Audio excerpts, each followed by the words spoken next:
अस्सलाम वालेकुम नाज़रीन, प्रोग्राम कराची टुडे और मैं हूं आपका मेज़बान बिलाल खान। आज सबसे पहले बात की जाएगी एडमिनिस्ट्रेटर के हवाले से।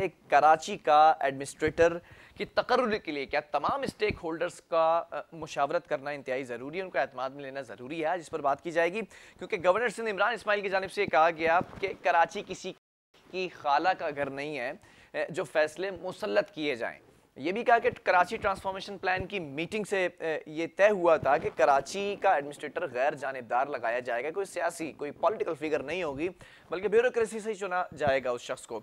या फिर अगर मैं कन्वीनर एमक्यू पाकिस्तान की बात कर लूँ, खालिद मकबूल सिद्दीकी की बात करूँ, तो उन्होंने भी ये कहा कि जो रियासत मरदमशुमारी ना कर सके वो मरदमशनासी कैसे कर सकती है। दूसरी बात ये कि वो जमहूरियत के बारे में भी कहते रहे कि ये वो मुल्क है जहाँ पर जमहूरियत आती है तो जो बुनियादी जमहूरियत है वो ख़त्म हो जाती है। मतलब इस वक्त ये नज़र आ रहा है जो अपोजिशन है, पीटीआई की बात कर ली जाए या एमक्यूएम की बात कर ली जाए, तो वो दोनों इस वक्त इतनी नाला क्यों नजर आ रही हैं। मुर्तज़ा वहाब को एडमिनिस्ट्रेटर लगाने की बातें सामने आई थी और ये कहा गया था कि वज़ीर आला सिंध मुराद अली शाह जब वापस आएंगे अमरीकी दौरे से तो फिर उनको तैनात किया जाएगा, बाकायदा तौर पर नोटिफिकेशन भी किया जाएगा। कुछ ज़राए ये भी हमने इंक्लूड किए थे कल के प्रोग्राम के अंदर कि कुछ कैबिनेट मेंबर्स हैं वो भी सख्त नाला नजर आते हैं, नाराज नजर आते हैं। उनके भी तहफ़्फ़ुज़ात हैं कि मुर्तज़ा वहाब ही क्यों, कोई ब्यूरोक्रेसी के अंदर कोई अफसर ऐसा मौजूद नहीं है क्या जिसको लगाया जा सके। इन तमाम चीज़ों पे बात करते हैं। एमक्यूएम पाकिस्तान की जानिब से एमएनए इकबाल मोहम्मद अली साहब ऑन कॉल मौजूद है। इकबाल साहब बहुत शुक्रिया ज्वाइन करने के लिए। जानना ये चाहूँगा कि आज खालिद मकबूल सिद्दीकी साहब की भी कुछ बातें सामने आई, गवर्नर सिंध इमरान इस्माइल की भी बातें सामने आई, मुर्तज़ा वहाब को क्यों नहीं एक्सेप्ट किया जा रहा अपोजिशन की जानिब से? देखिए मेरी एक बात सुने, हम तो जो एडमिनिस्ट्रेटर सिंध के हैं मुराद अली शाह साहब, वो इसके भी एडमिनिस्ट्रेटर बन जाए तो क्या हर्ज होगा उसके अंदर। तो ये मतलब ये है कि ये नॉन पॉलिटिकल वो है और वो मुशीर हैं उसके। आप मुर्तजा वहाब साहब को देख लें, हर प्रेस कॉन्फ्रेंस कोई भी होगी उसके बाद वो आ जाते हैं और मुशीर इतराज भी रहे वो।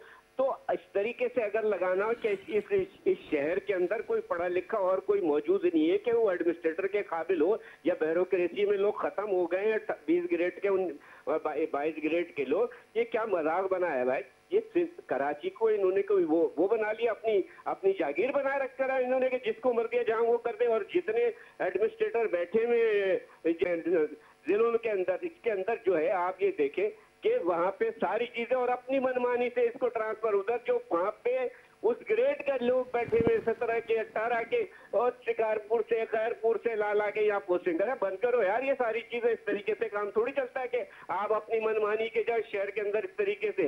ये आवाम के जो जहाँ पे मसाइल हल करने वाली बात करो, ये पोस्टिंग है और ये करने से मसाइल हल नहीं होंगे। ये जिस तरीके से आप चाह रहे हो कि मुर्तजा वहाब, नो डाउट ठीक है वो है, मगर ये नहीं है कि आपका पार्टी का आदमी जो है और जो अब मुशीर भी रह चुका है वो भी रह चुका है, तो आपको न्यूट्रल आदमी जो शहर को समझ सकता हो, सारी चीजें हो, कि 19 ग्रेड 20 ग्रेड 22 ग्रेड का आदमी कोई ऐसा एडमिनिस्ट्रेटर लगाया जाए कि जिसके लिए तमाम लोग, तमाम जितनी भी पार्टियां हैं उसके ऊपर इत्तेफाक होनी चाहिए। और बल्कि इनको इत्तेफाक है कि जब तक के इनको कंसेंसस नहीं कर सकते तो उसके बाद लगाना चाहिए कि हम ये 3 नाम देंगे कि ये तमाम पार्टीज को बिठाएं और उनसे मशवरा करेंगे जी हम इनको लगाना चाहते हैं, ये बिल्कुल न्यूट्रल आदमी है। अच्छा इकबाल भाई, मैं ये भी जानना चाहूंगा आइन में कितनी गुंजाइश है, क्या वजीर आला किसी को एडमिनिस्ट्रेटर लगाने से पहले मुशावरत का अमल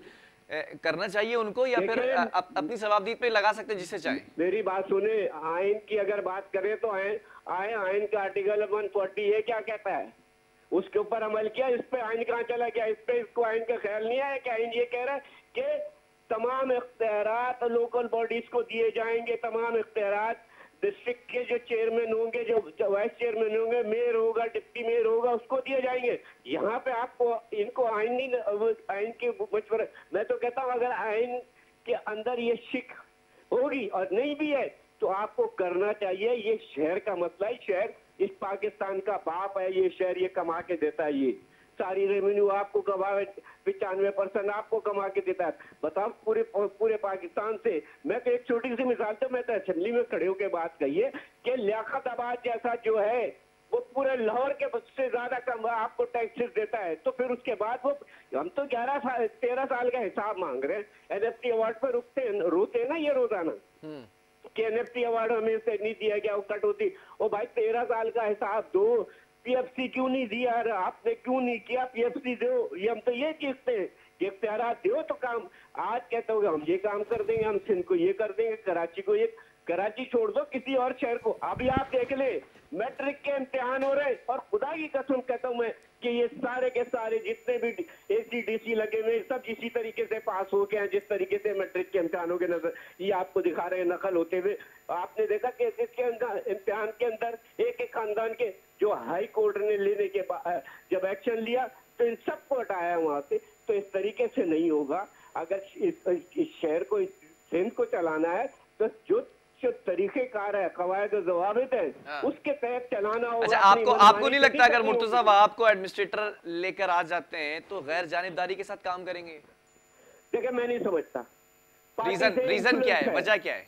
वजह ये पार्टी के है ना, वो नहीं, वो अगर किसी ओहदे पर लाए जाएंगे तो उस वक्त तो फिर ऑब्वियसली वो गैर जानिबदार होकर काम करेंगे या फिर भी पार्टी की सुनेंगे? गैर जानिबदार होकर कैसे काम करेंगे जब उनका पार्टी से एफिलिएशन है और पार्टी से सेनेटर भी रहे, वो पार्टी के अंदर अभी आपके मुशीरे माहौलियात भी रहे, फिर आपका उसको भी देखते रहे। और आप देखते हैं कि हर कोई प्रेस कॉन्फ्रेंस हो उसके बाद तीसरे नंबर पे ये आ जाते हैं प्रेस कॉन्फ्रेंस से रूल।